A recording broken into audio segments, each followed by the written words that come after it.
Gênesis capítulo 32. Eu estava diminuindo esse costume, mas desse final de semana Deus tocou o meu coração. Eu preparei os dois sermões, tanto pela manhã quanto agora à noite, são sermões diferentes. E pela manhã nós falamos um pouquinho sobre os sinais de um avivamento sincero. Eu queria que você assistisse. Tem muito a ver com a igreja, porque eu falei do Salmo 145, Davi mostrando que ele decidiu ter um compromisso com Deus. Era algo pessoal, não no coletivo primeiro, mas pessoal. Eu te bendirei por todos os anos da minha vida. Então não era só algo momentâneo, tinha a ver com a sua vida, era uma entrega total. E meditando nisso também, eu entendo que a mensagem da manhã, ela se conclui à noite, porque nós vamos falar sobre unidade, mas também sobre recomeços. E no meu coração há um entendimento de que a igreja, ela está sendo ainda mais encorajada, desafiada, a agarrarmos essa visão de unidade. O pastor precisa da unidade da igreja, as lideranças precisam da unidade da igreja, a igreja precisa da unidade da igreja, porque Deus não estabeleceu várias igrejas dentro de uma. Deus estabeleceu a igreja dele, uma visão, um só batismo, um só Senhor.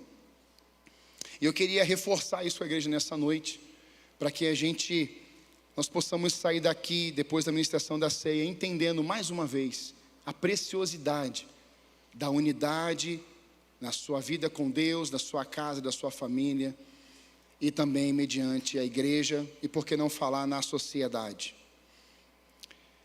Gênesis capítulo 32, deixa a sua Bíblia aberta, por favor, nós já vamos ler dos versículos 22 até o 32, mas antes eu queria te falar algumas coisas. Se nós formos uma igreja unida, ela certamente vai experimentar o que eu chamo de extraordinário.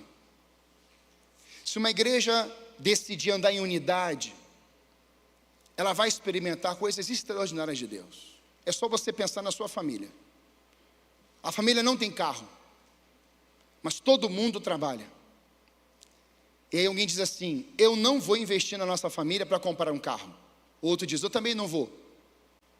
Então, para aquele que está lá querendo um carro, e ele vai comprar, vai ficar mais pesado, e talvez leve mais tempo, as parcelas mais longas, ou talvez não consiga comprar um carro. Mas se esses quatro se juntarem, eles conseguem comprar um carro. Por que conseguem? Por causa da unidade. Então, a igreja, quando ela experimenta isso, ela entende que ela fica de pé. Uma igreja unida, ela vai permanecer de pé, mas uma igreja que não se une, ela não vai ficar de pé. Ela vai cair. Porque a Bíblia fala que se o lar, e a base é lar, uma casa dividida, ela não vai o quê? Suportar. Ela vai a ruínas. Mas uma casa unida, pode vir o vento que for, ela não vai ser destruída, amém? E eu meditando nisso, eu entendo que em muitos lugares, famílias, igrejas, contextos diversos, empresas, vários, as vidas hoje elas têm percebido e vivido a falta de unidade e consequentemente não alcançam o propósito. É notório a gente perceber que as igrejas, na sua história, ou as igrejas históricas, elas vivenciaram o tempo de unidade, expandiram, cresceram. Você olha para o livro de Atos, que Lucas vai registrar, o médico Lucas, ele fala muito forte sobre a unidade. Em Atos 2, eles estavam reunidos em unidade no mesmo lugar, e o Espírito desceu sobre eles. Mas não para só ali. Mais à frente você vai ver que eles tinham o mesmo espírito de quê? De comunhão, de fraternidade. Então eles juntavam os recursos e dividiam entre aqueles que não tinham como desenvolver os recursos. Então você percebe que a unidade, ela vai chegando. Paulo, a mesma coisa nas suas cartas, ele fala muito isso, quase em todas as cartas, sobre a unidade. Ele vai chegar a desenvolver que ele mesmo, buscando recursos espalhados, Paulo era como um pombo-correio. Ele ia em uma região, ele buscava ali recursos para levar para uma outra igreja, ou para uma obra que precisava. Então Paulo fazia essa dinâmica também nas suas viagens. Aí ele vai se deparar com as igrejas da Macedônia, que eram as mais miseráveis. Mas essas igrejas da Macedônia, elas vão dizer: nós vamos fazer, sem termos condições financeiras, nós queremos, desejamos participar da obra. É algo diferente. Então a gente percebe que a unidade, ela faz com que a igreja, a família, ela chegue mais longe. Eu aprendi uma frase com um pastor, ele disse assim: sozinho você até faz muito rápido, mas em unidade você vai chegar muito mais longe. Às vezes nós somos assim, velocidade. Não, pastor, sozinho, olha, eu sou muito mais dinâmico. E é mesmo. Não, sozinho, ó, a velocidade, ó, não preciso ficar. Já viu aqueles filmes que tem aqueles policiais, as duplas? Aí quando alguém morre ou acontece alguma coisa, vem uma nova pessoa, né, para ser a dupla dele. Aí ele olha para o cara e fala assim: meu Deus, é melhor ficar sozinho, esse cara é um murrinha, esse cara é um atrasado. Por quê? Porque ele já tem uma dinâmica, ele já estava acostumado com o seu parceiro. Mas aí o filme vai passando, e aí chega uma hora na metade do filme que aquele que era o murrinha, que era o paralisado, o parasita, salva a vida dele. Então ele viveu mais por causa daquele amigo. A igreja é a mesma coisa. Se alguém quer andar sozinho, se alguém quer fazer do seu jeito, vai ter problema. Mas quando a gente se conecta, quando a gente se une, quando nós chegamos perto de um e falamos assim: o que você está passando? Estou com isso, estamos juntos, fica mais leve. Quando a crise bate numa casa, um problema grave, uma enfermidade, um luto, você chega para aquela pessoa e fala assim: olha, eu estou aqui com você, fica mais leve. A pessoa agradece, e assim você consegue desenvolver coisas tão poderosas nesse lugar. Sabe, eu percebo claramente que quando a gente fala de avivamento também, eu falei isso pela manhã, a gente entende que só avivamento quando há unidade. E a unidade, ela é um reflexo do avivamento sobre a terra. A igreja, quando ela está unida, ela está avivada. A igreja unida, uma família unida, ela está conquistando, ela está avançando, é coisa linda. E eu creio, irmãos, que esse texto que nós vamos trabalhar aqui hoje é um endereço para que nós venhamos a ter o mesmo espírito, a mesma visão, os mesmos objetivos, a mesma palavra do que Deus tem no seu coração. Quantos querem isso aqui, ouvir de Deus, amém? Eu creio isso por quê? Porque há um lugar para que a igreja hoje, seja no coletivo, ou cada um de nós, como filhos, possamos entrar nesse lugar e sermos tratados por Deus. E talvez seja muito fácil para alguns. Eu sou pastor, eu querendo ou não, eu tenho que me unir. A gente gostando muito ou não, a gente precisa. Mas às vezes você leva isso com muita naturalidade. Outros, grande maioria, fala assim: pastor, é muito difícil se unir, é muito difícil, é um desafio. Pois é, hoje nós vamos para esse lugar aqui, chamado Val de Jaboque. E no Val de Jaboque, eu creio que Deus vai mexer com a gente. Deus vai transformar a nossa vida, ao ponto de não verem uma multidão dentro de um lugar, mas verem como um só. Ver um povo unido, como diz Pedro, uma nação santa, um povo comprado pelo sangue do Cordeiro. Ver um andar em sintonia. Eu estava vendo um vídeo esses dias, e parece que ele seria o regente, e ele fica de frente para um grupo, e o grupo está às vezes tudo de preto, capa preta, roupa preta, e aí ele vai dando os comandos, vai contando, 1, 2, 3, e de repente vai tendo aquele sincronismo, 10 fazem uma coisa, e os outros 10 fazem outra coisa, e você vai vendo assim: meu Deus, que coisa linda, é um sincronismo. Mas tem alguém ali, tem alguém falando, tem alguém dando comandos. E quem dá comando à igreja é Jesus. Quem dá comando à igreja é o fundamento principal, é a pedra angular. Quem dá a direção para a igreja é Cristo, Ele que morreu pela igreja. E Ele vem e levanta homens e mulheres para o quê? Para conduzir um rebanho, para dar direcionamento, para falar assim, olha, vamos ali, vamos para cá. Isso acontece na história. E na mesma história, irmãos, nós temos um povo, o povo de Israel, que quando se unia, eles atravessavam os mares, eles conquistavam. Mas, irmãos, quando esse povo começava a murmurar e reclamar, e começava a olhar para o ontem, e questionar muitas vezes a liderança de Moisés, irmãos, só tinha morte. Quando o bezerro é construído, mais de 9.000 pessoas morrem num dia só. Com ouro derretido, Moisés coloca o ouro derretido na boca deles, eles engoliram e vários morreram naquele mesmo dia. Por quê? Porque um povo que estava obstinado, queria fazer do seu jeito, mas a igreja não faz do jeito A ou do jeito B, a igreja faz do jeito de Jesus, diga amém. E há um avivamento na história, para representar isso, que eu amo. Eu estava lendo ele, relendo, buscando na internet. Existe uma jovem, ela tem por sobrenome, eu vou lembrar aqui, estava tentando lembrar é Basso, é a esposa do Basso, Carol Basso, obrigado. A Carol Basso, você pode entrar no YouTube e você digita lá, histórias de avivamentos Carol Basso, e você vai ver, ela comenta a 10, 15 minutos cada avivamento, Jonathan Edwards, cada um deles. Eu queria que você entrasse lá, e lá tem esse avivamento que eu vou te falar aqui, do Conde Zinzendorf. Isso foi na Alemanha, e esse homem rico, bem sucedido, ele vai desenvolver o que vamos chamar aqui do avivamento dos moravianos, e esse homem rico, ele vai abrigar cristãos refugiados ou cristãos perseguidos. Ele vai abrigar no terreno dele, ele separa um pedaço da sua propriedade, e os moravianos, esses cristãos, eles vão se instalar, e alguns estudiosos colocam 300, mais ou menos, que vão chegar ali, e serem acompanhados, cuidados naquela região, naquele lugar, que ele cede o espaço da sua propriedade.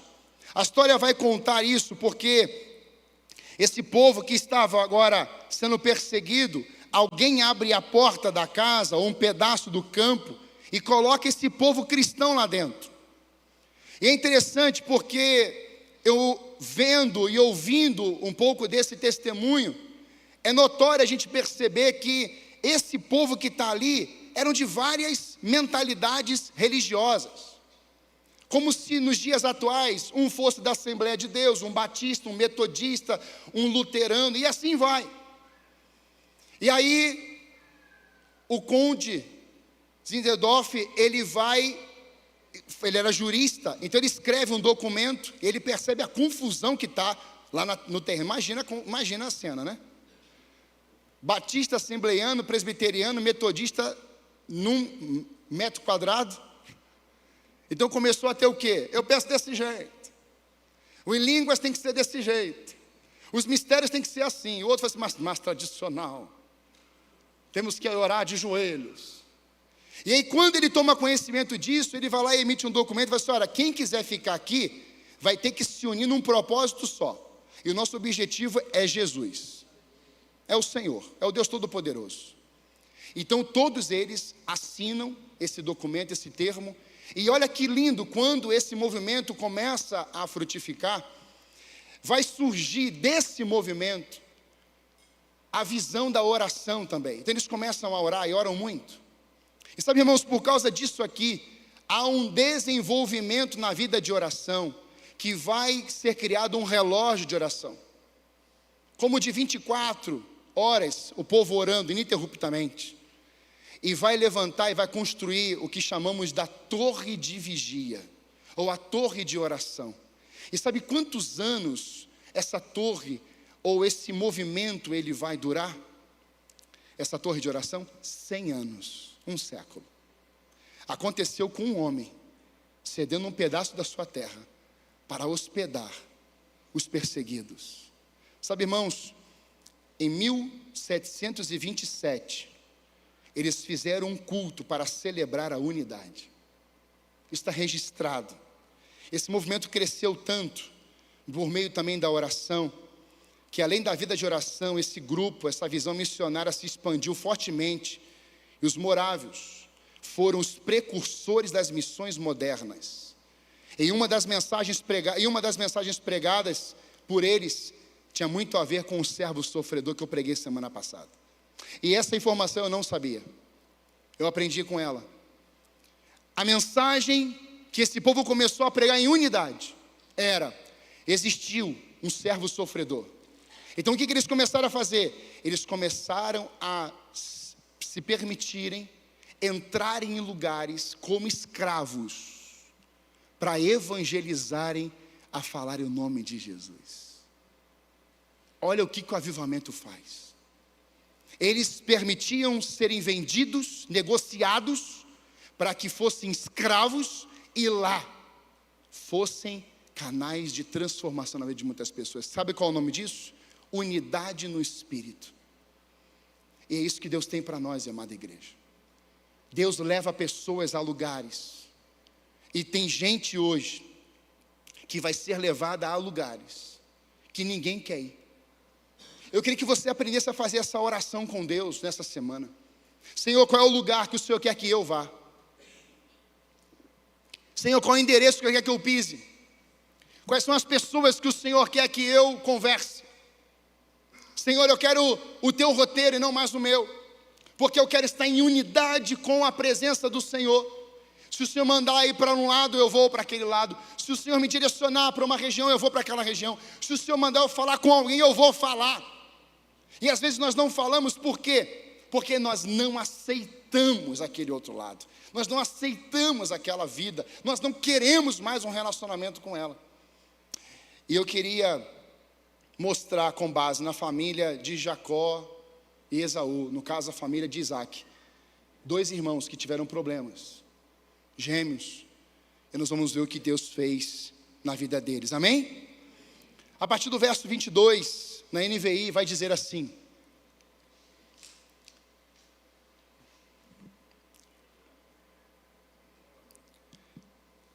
Gênesis 32, a partir do verso 22. Naquela noite, Jacó levantou-se, tomou as suas 2 mulheres, as suas 2 servas e os seus 11 filhos para atravessar o val de Jaboque. Depois de havê-los feito atravessar o rio, fez passar também tudo o que possuía.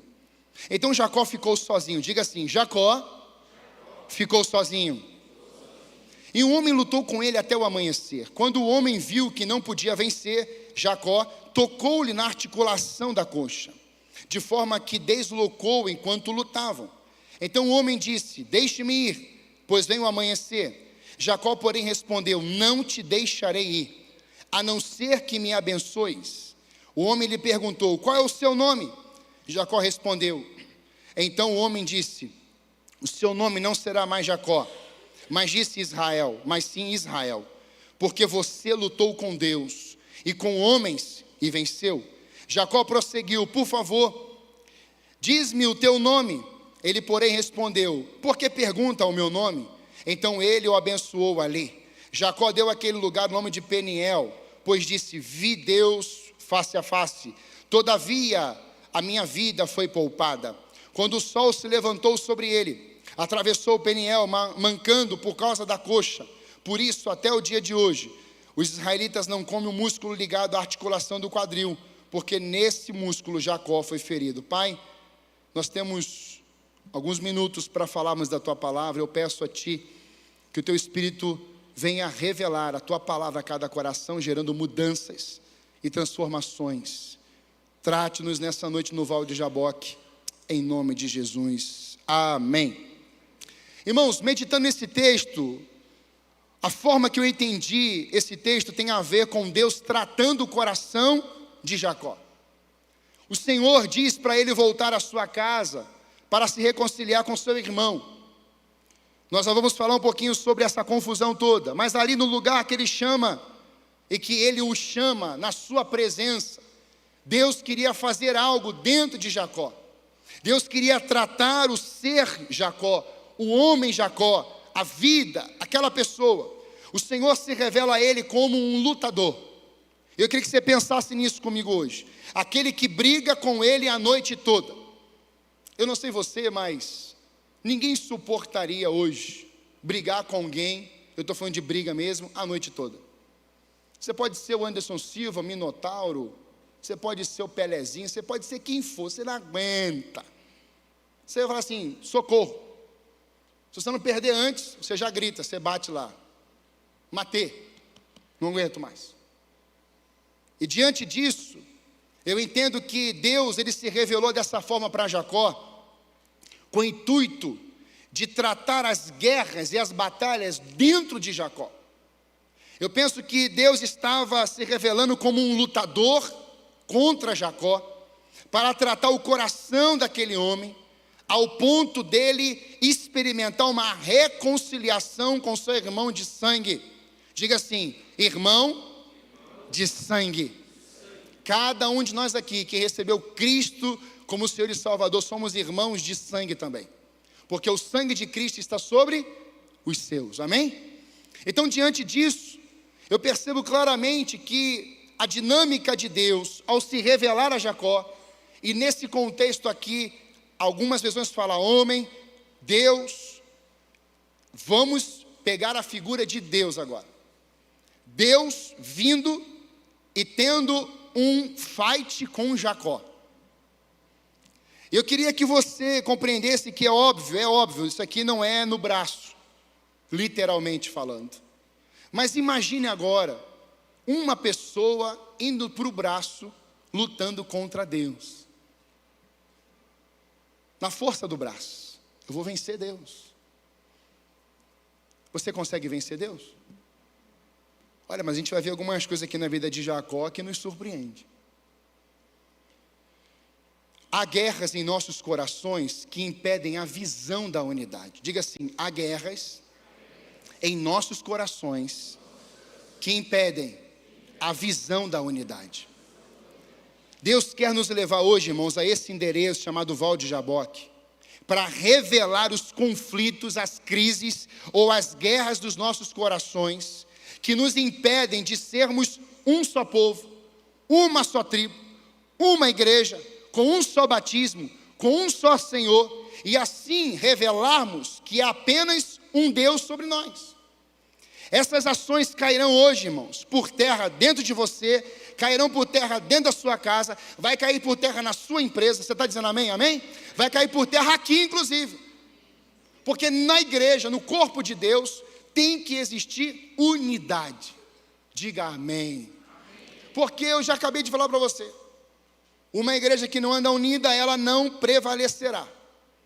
Juntos, irmãos, nós podemos experimentar isso nessa noite, eu creio nisso. Por isso, quando eu olho para Esaú e para Jacó, eu noto a primeira guerra.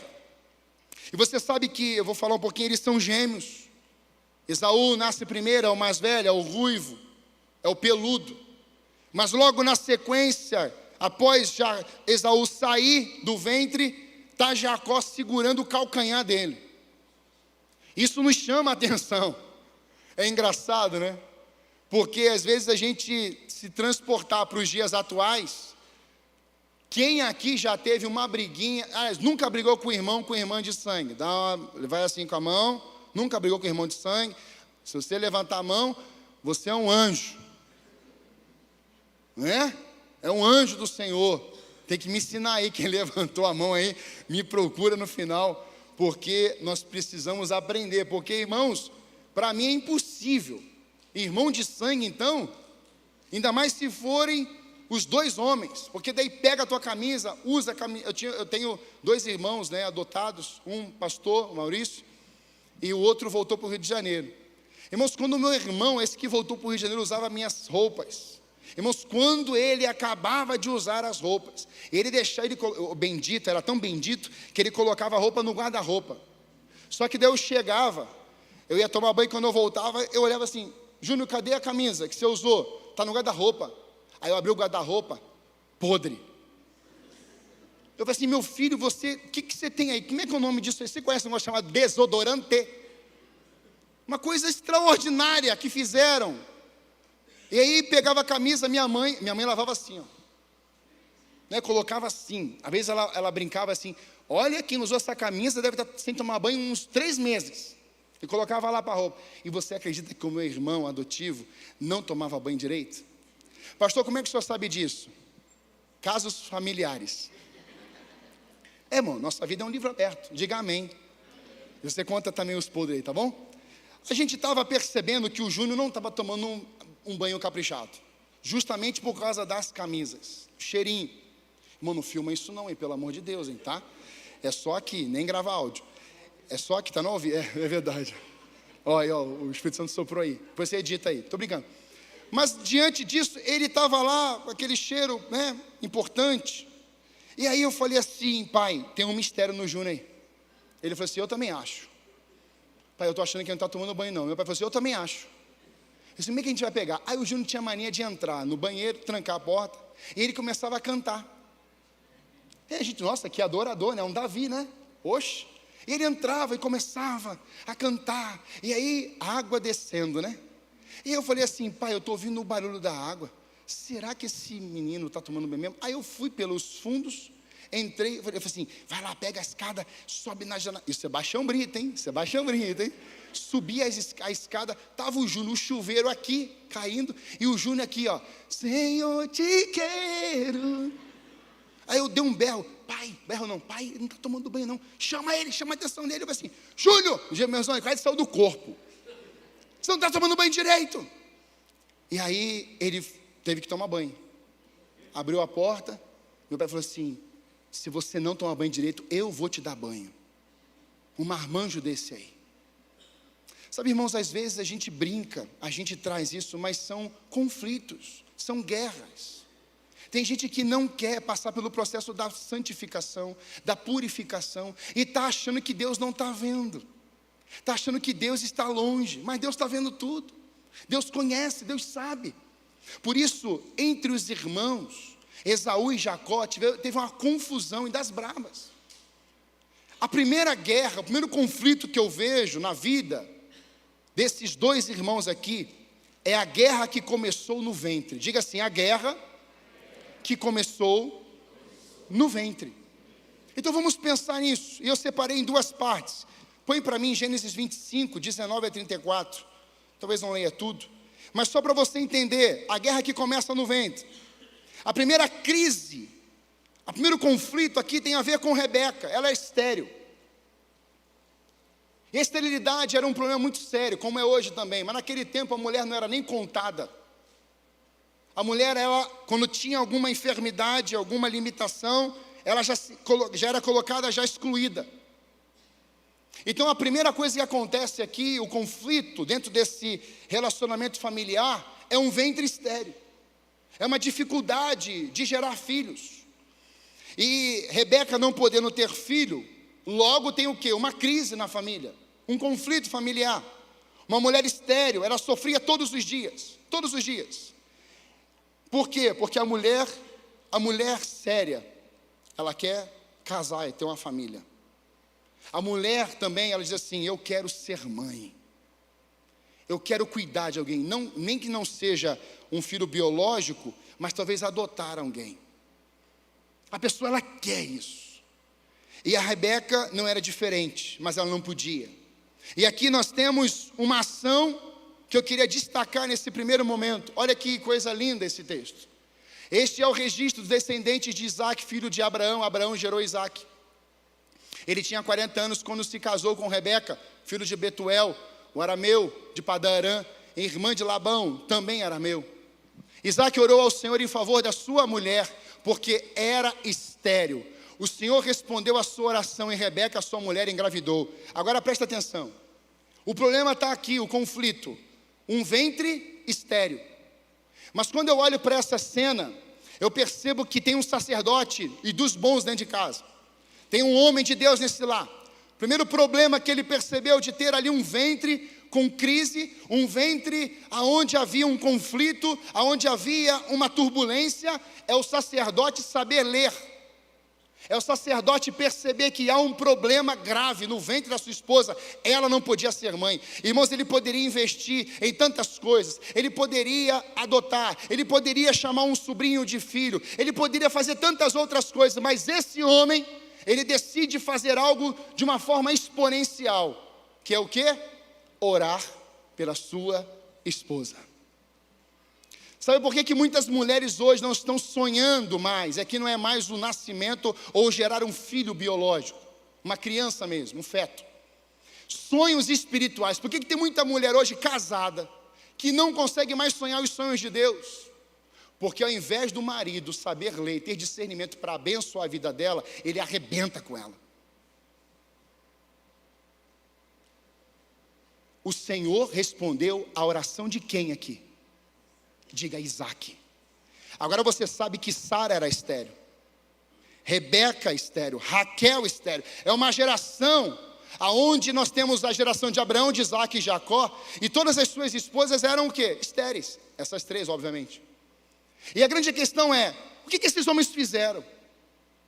Esses homens batalharam, esses homens enfrentaram, esses homens tinham, olha, tem uma guerra nesse ventre, tem uma dificuldade aqui, nós vamos clamar a Deus. Abraão clamou, Abraão falou com Deus, Abraão, entre aspas, brigou com Deus, e depois de 25 anos, vem o seu filho Isaac.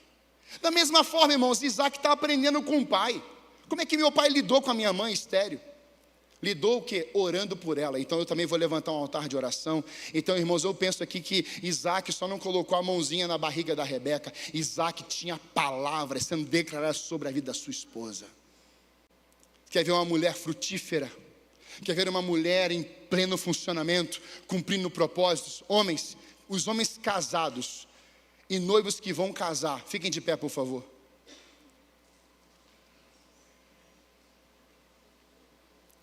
Eu estou em pé com você, estou longe disso não. Quando a sua mulher estiver mal, ela tiver uma crise, ela estiver em dúvida, ela estiver passando por provas, não seja você o combustível para ela piorar. Vamos ser nós o combustível na vida de oração por ela. Quem recebe, quem quer ver isso aqui, amém? Amém. Pode sentar. Mulher, daqui a pouco vai chegar a tua hora. Por que eu estou falando isso aqui? Porque o homem posicionado, ele sabe ler. O que o diabo quer fazer, irmãos? Nós temos isso no sermão da montanha. Se você não se unir, essa casa não vai ficar de pé. No finalzinho, uma casa para ficar de pé tem que ter construção sobre a rocha. Mas uma casa que está construída sobre a areia, o primeiro vento vai embora. Agora nós podemos pensar aqui, um homem posicionado, sabendo que a sua mulher é estéril, e ele ora por ela, ele não está decretando para Deus para ela ser mãe, ele só está somando junto com ela na sua dor.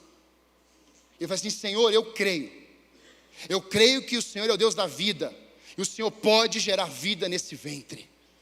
Irmãos, a Bíblia diz que o menino nasceu. E não foi um só não, foram gêmeos, Jacó e Esaú. Sabe, eu medito nisso aqui e eu percebo que a vida sacerdotal, o homem, a vida da sacerdotisa, a mulher, ela envolve sabermos ler o que o céu está lendo. O que você tem no céu? A família perfeita. Que família perfeita é essa? Pai, Filho e Espírito Santo. Eles estavam e estão em plena unidade o tempo todo. Então, quando você tem essa visão para o céu, de uma família em unidade, você entende claramente que os propósitos de Deus vão ser realizados, se realizarão dentro da nossa casa. Pode escrever o que eu estou te falando, amada igreja, pode escrever.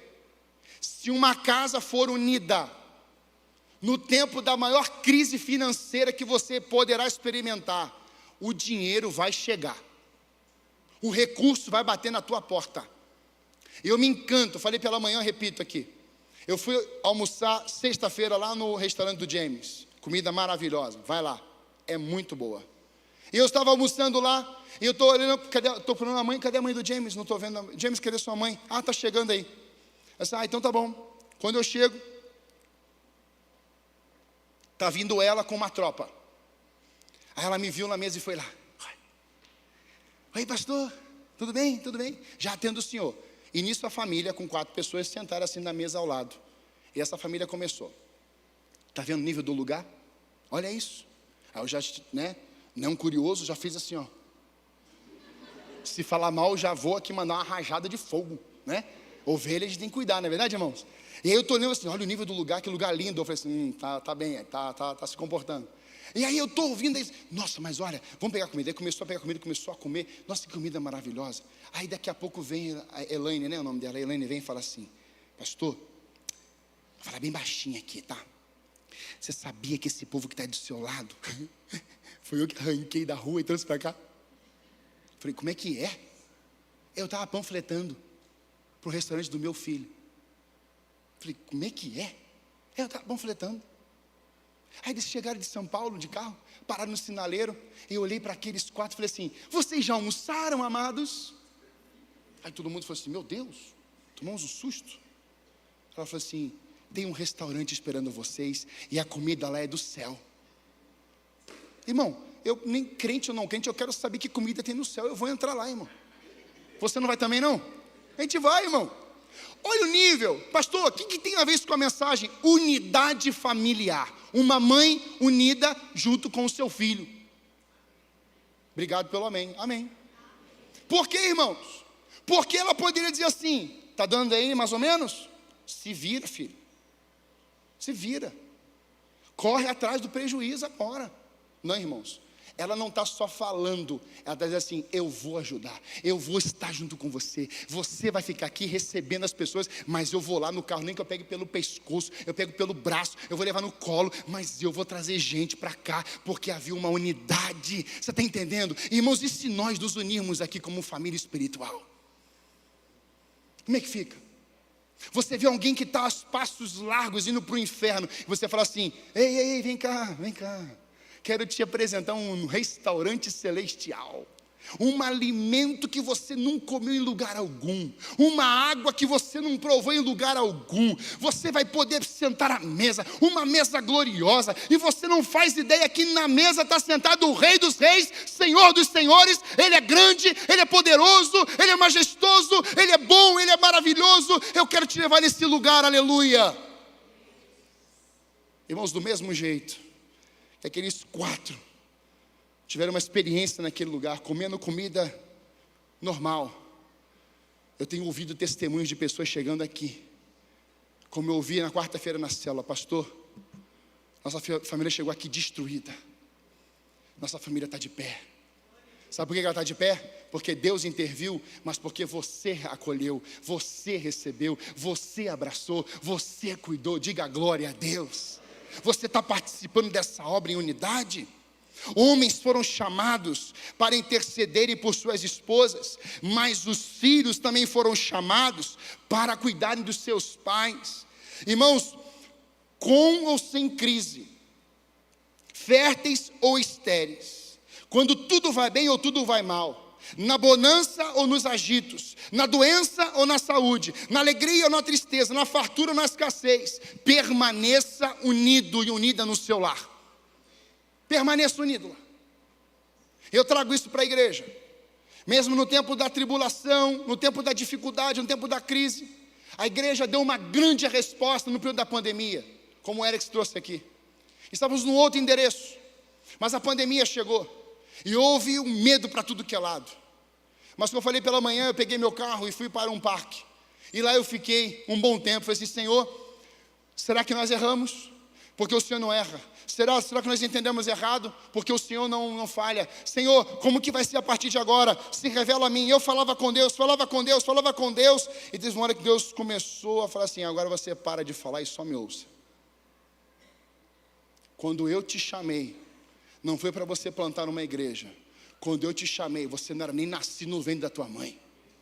Irmãos, aquilo foi como um raio no meu coração. Eu lembrei de Moisés, eu lembrei de Jeremias, e eu fui andando, cheguei, falei assim, vamos fazer, vamos comprar, vamos, porque Deus não vai deixar faltar nada aqui, sabe por quê? Porque Deus é provedor, mas a igreja se une, quando Deus provê, e a igreja se une, irmãos, nós avançamos com certeza. Mas a segunda guerra que eu vejo nesse ventre envolve os 2 filhos. Capítulo 25.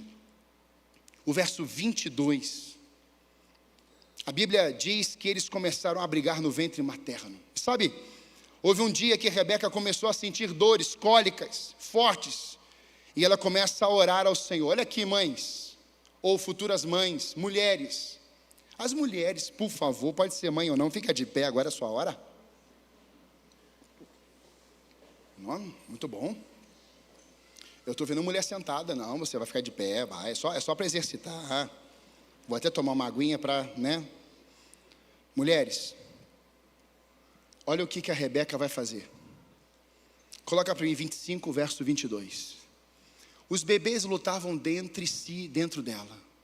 Por isso perguntou, por que está me acontecendo isso, Senhor? Foi então consultar, aqui em outra versão foi orar.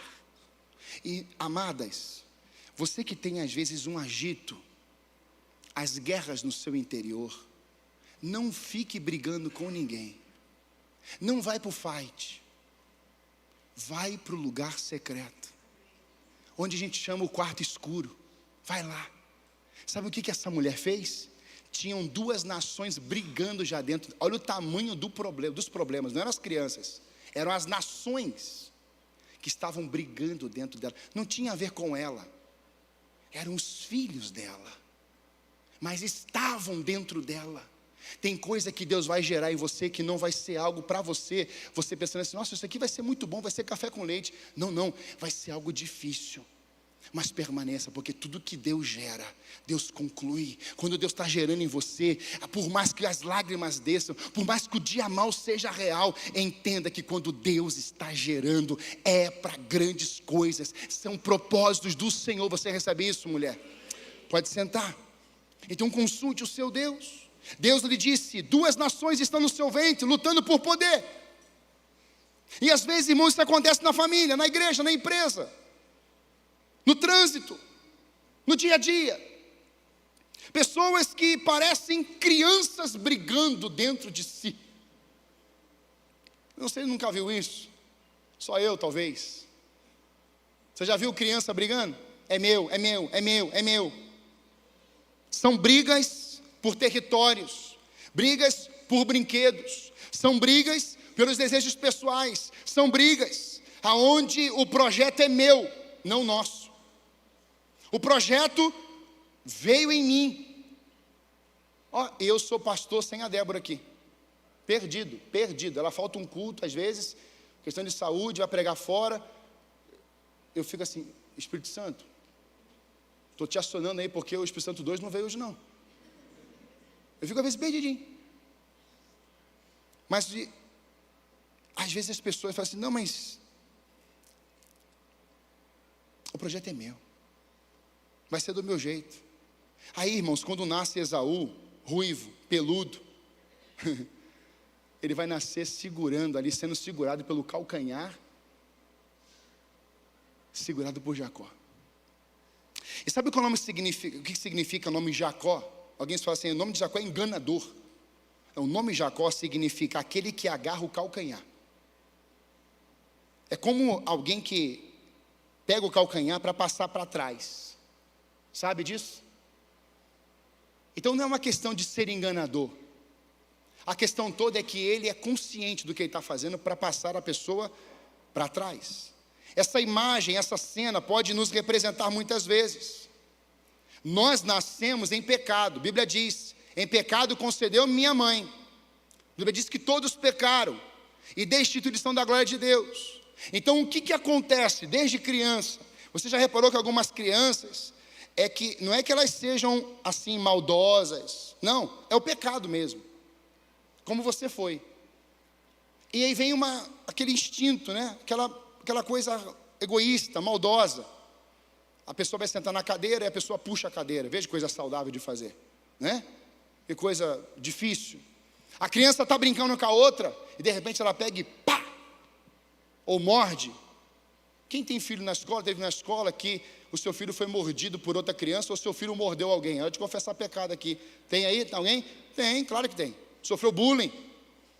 Tem coisas que acontecem. Mas eu olho para essa cena e eu percebo que esse instinto egoísta, ele vem esse instinto que muitas vezes está lá dentro do coração, quando criança já. E qual era o motivo, irmãos? Poder. Desde criancinha, já estava um segurando, um querendo dizer assim, eu vou primeiro, você fica, e já está lá segurando, porque já estava lá no ventre. Lembrando que era estéril, que era um problema. Agora não é mais só não é estéril mais, tem 2 filhos, mas ainda tinha o quê? Problemas. Então eu percebo, eu olho para essa cena, eu olho para essa situação, eu percebo que muitas vezes não é só a esterilidade, mas é quando as crianças, é quando Deus está gerando. E aí, ao invés da gente começar a buscar direcionamento e consultar o Senhor, a gente começa a ver assim, vai ser desse jeito, vai ser daquele jeito, vai ser do meu jeito, vai ser assim, vai ser assado. E aí eu olho para essa verdade, eu trago para os nossos dias. Quantos pregadores, minha classe, ao invés de sermos apenas os servos que estão entregando o recado de Deus, muitas vezes nós pregadores queremos ser o próprio conteúdo da mensagem. Não basta só pregar, tem que ser o conteúdo.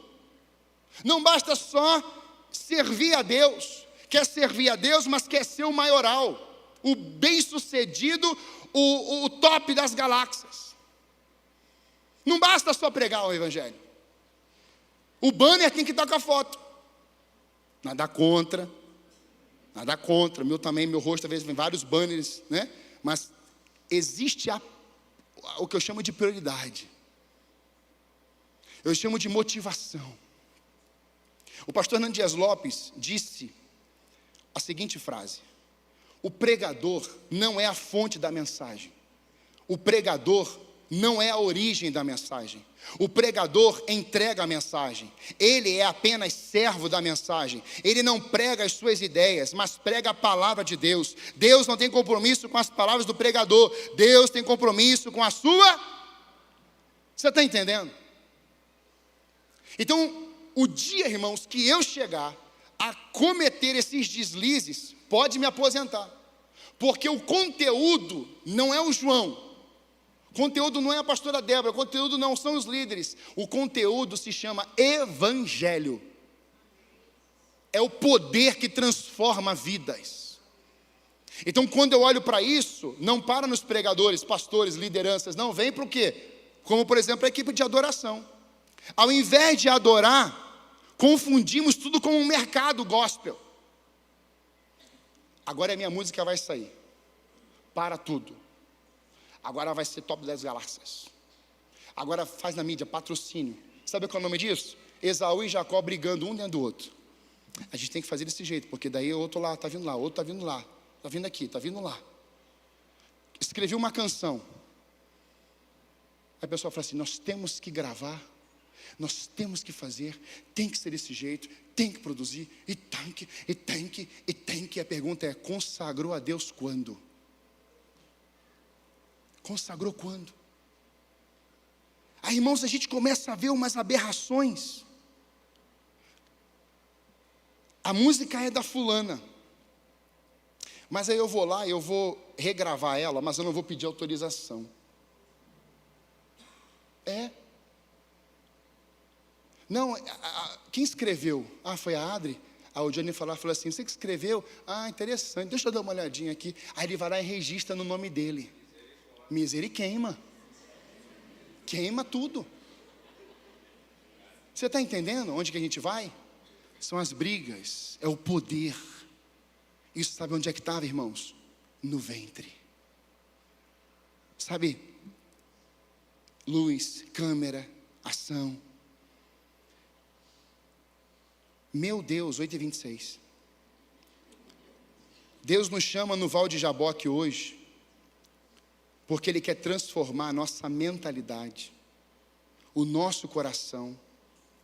Ele quer transformar, Ele quer arrancar o coração de pedra e colocar carne. A banda pode vir. Sabe, irmãos, eu entendo que, será que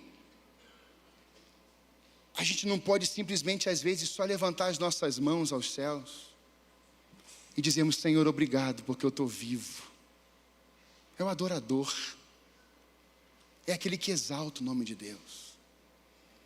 Eu olho para essas coisas, eu percebo que quando a gente olha para esses dois, essa guerra. A gente precisa voltar, irmãos, para o lugar certo. Recomeçar do ponto certo. Envolve voltarmos à essência da unidade, vivida e deixada por Jesus. Sabe por que muitas vezes nós não alcançamos alguns projetos? Porque a gente se desune, a gente tem poder, são os poderes pessoais. E percebendo isso no texto, eu quero fechar esse ponto aqui. Eu vou continuar domingo que vem pela manhã, domingo que vem à noite. João capítulo 1, 19, você tem o João Batista, o precursor de Jesus. E esse texto, ele precisa mexer com a gente. Porque a partir do momento em que as profecias foram declaradas, e foi assim, olha, João Batista é aquele que vai preparar o caminho.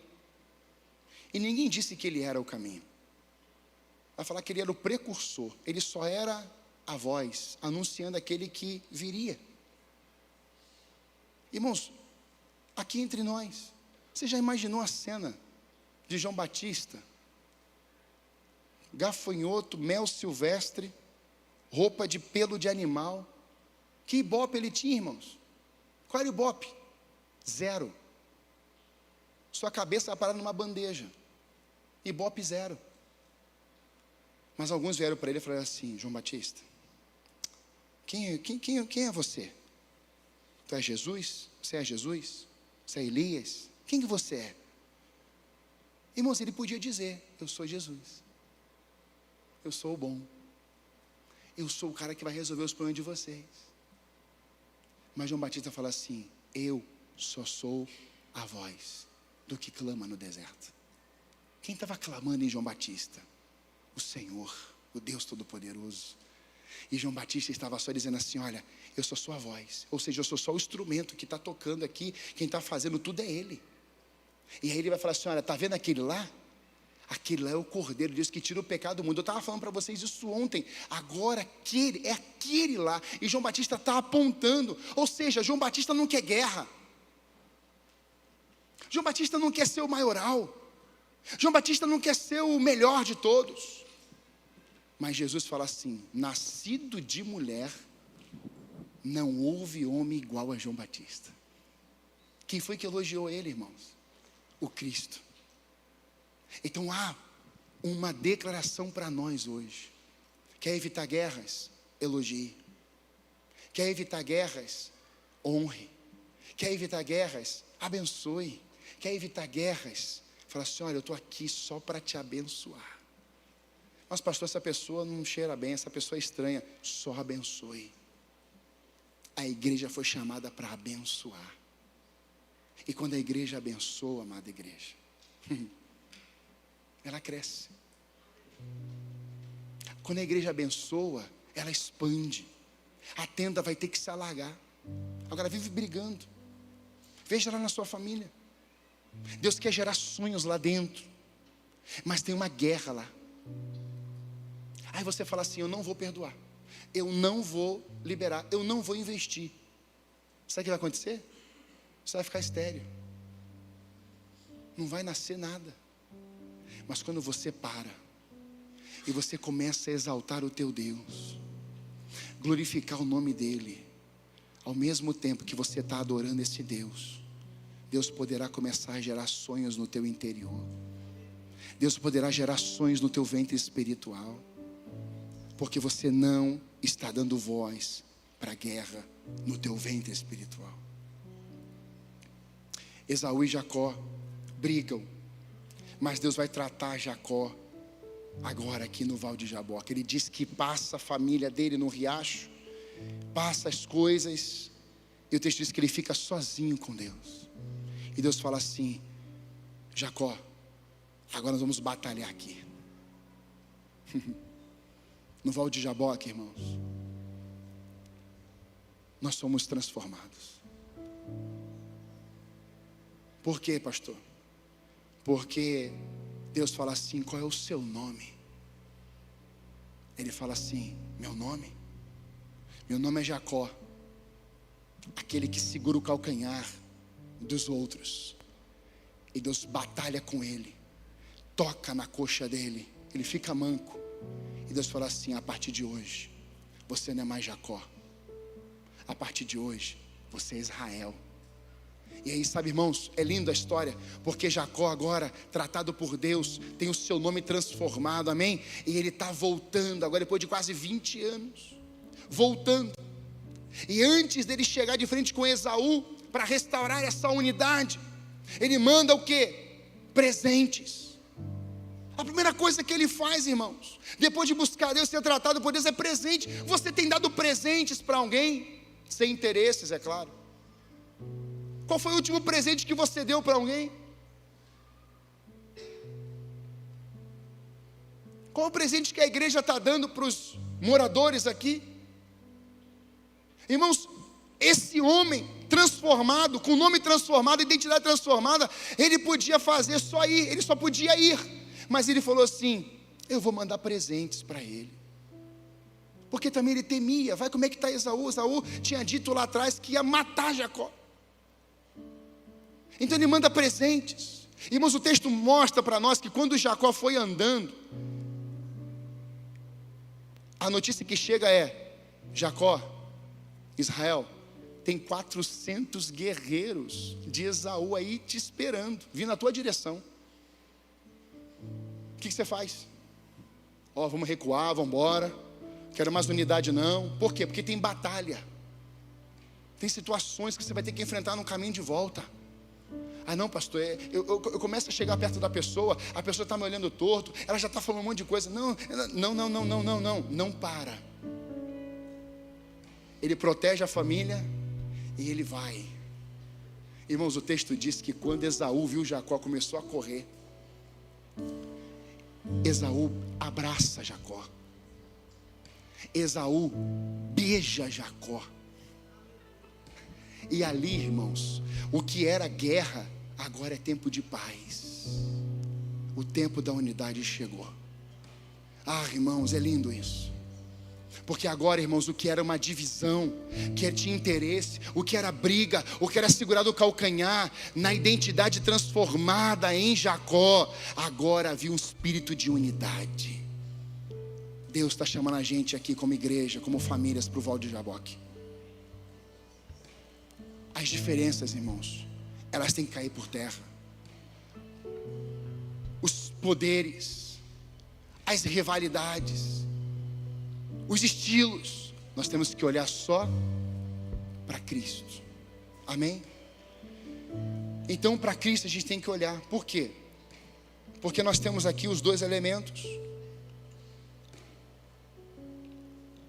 Olha aqui: o pão e o suco de uva. Quando eu olho para esses dois elementos, eu percebo que houve uma unidade do filho com o pai, do pai com o filho, para chegar até o final. Eu queria que você, que não tem os seus elementos, e você gostaria de participar conosco, só você levantar a sua mão e uma equipe vai te entregar. Isso, tem pessoas aqui na frente. Pode permanecer com ela erguida, por favor, para eles acharem até entregarem a você. Tem aqui na minha frente, pode vir? Aqui na frente, isso.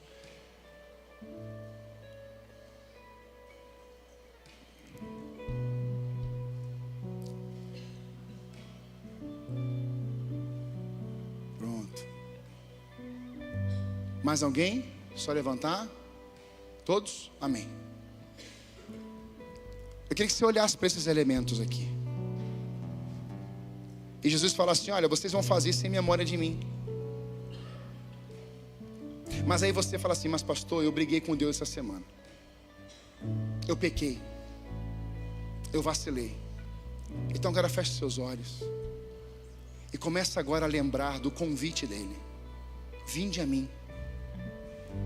Ele começa a chamar a gente de volta. De volta para onde? Para a gente se assentar à mesa com Ele. Ele quer tratar a gente. Aqui na palavra foi o Val de Jaboque. Qual vai ser o lugar que Deus vai te tratar? A mesa, olhando nos olhos dEle. Nessa noite Deus quer tratar as nossas vidas, para que a gente volte a ter unidade com Ele. Recomeçar do lugar certo. foi no ambiente da unidade. Olha o que o Espírito Santo fez em Atos 2. Eles estavam reunidos em unidade no mesmo lugar, com o mesmo Espírito, com a mesma expectativa. E ali Deus soprou sobre eles o Espírito Santo de Deus. Foi a unidade. Pastor, eu quero paz. Então vá buscar na unidade com o Espírito. Pastor, eu quero experimentar da verdadeira alegria. Então vá buscar da fonte que é Jesus. Pastor, eu preciso de um pai. Deus é pai. Você vai ter unidade com Ele. Você olhando para esses dois elementos, eu queria que você fizesse uma oração, você com Deus agora aí, do seu jeito. E você falasse: Senhor, eu estou aqui. Eis-me aqui, Senhor. Eu preciso de Ti. Me ensine, Senhor Deus, a viver em unidade contigo, com a família, com a igreja, com o Teu povo. Trata a minha identidade. Elimina do meu coração as guerras, as confusões, os conflitos que têm evitado viver unidade. Senhor, nós nos lembramos de Ti mais uma vez nessa noite. Nós estamos trazendo, Senhor Deus, essa noite aqui, esse memorial, porque o Senhor morreu, mas o Senhor também ressuscitou dos mortos. Que a nossa indiferença, que as nossas rivalidades, que aquilo que está dentro de nós, o velho Esaú, o velho Jacó, Senhor Deus, hoje venha dar lugar ao Teu toque, e sejamos tocados e transformados por Ti. Deus, tire os disfarces das nossas vidas, tire as máscaras dos nossos corações, tire aquilo que tem impedido, Senhor Deus, de vivenciarmos algo novo da Tua parte. Que hoje, Pai, a igreja Alameda em Santa Felicidade possa ter esse encontro face a face contigo, descer nesse Val de Jaboque e ser transformada pelo Senhor, em nome de Jesus, amém? Você pode ficar em pé no seu